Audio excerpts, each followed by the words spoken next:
சின்ன வயசுல பயங்கரமா சேட்டை பண்ணுவான். ரொம்ப என்னதான் பயங்கரமா கிண்டல் பண்ணுவான். ரொம்ப சைலண்ட் ஆயிட்டான். இப்போ அவன் பேசுறதே இல்லை சார். ஏன்டா 2006 அம்மா இறந்தாங்க சார். அவன் அம்மா இறக்கும்போது நாங்கள் தனியாக தான் சார் இருந்தோம். அத்தா மீனாட்சி நீ தாண்டியம்மா, நான் எங்க போனாலும் பக்கத்திலேயே நிக்கணும். அதுலேருந்து வேலைக்கு தான் சார் போனேன். சொந்த பந்தம் யாருமே எந்த சப்போர்ட்டும் பண்ணது. அதுலேருந்து இப்போ வரைக்கும் வேலை தான் சார் பார்த்துட்ருக்கோம். சொந்த பந்தம்லாம் சும்மா பாதியிலே விட்டுட்டு ஓடிடுவாங்க.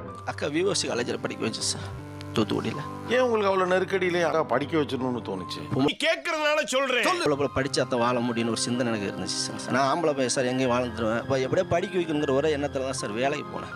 உன்னை நினைச்சா எனக்கு ரொம்ப பெருமையா இருக்கியா? நீங்க சிரிச்சு குறும்போட இருக்கக்கூடிய ஒரு முகங்கிற எப்ப உங்களுக்கு தெரிஞ்சு அது நின்று போச்சு? அம்மா இறந்ததுக்கு அப்புறம் தான் சார் நமக்கு எல்லாமே மறந்து போச்சு. கவலைப்படாதப்பா.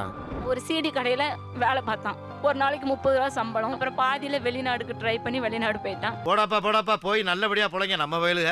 கவர்மெண்ட் ஹாஸ்டல்ல இருந்து படிச்சேன். நல்லதுக்கு பழதுக்கு யார் வீட்டுக்கு போனா நான் எங்கேயும் வீட்டுக்கு போக மாட்டேன், எங்கேயும் போக மாட்டேன். ஹாஸ்டல்ல இருந்துக்கிறேன்.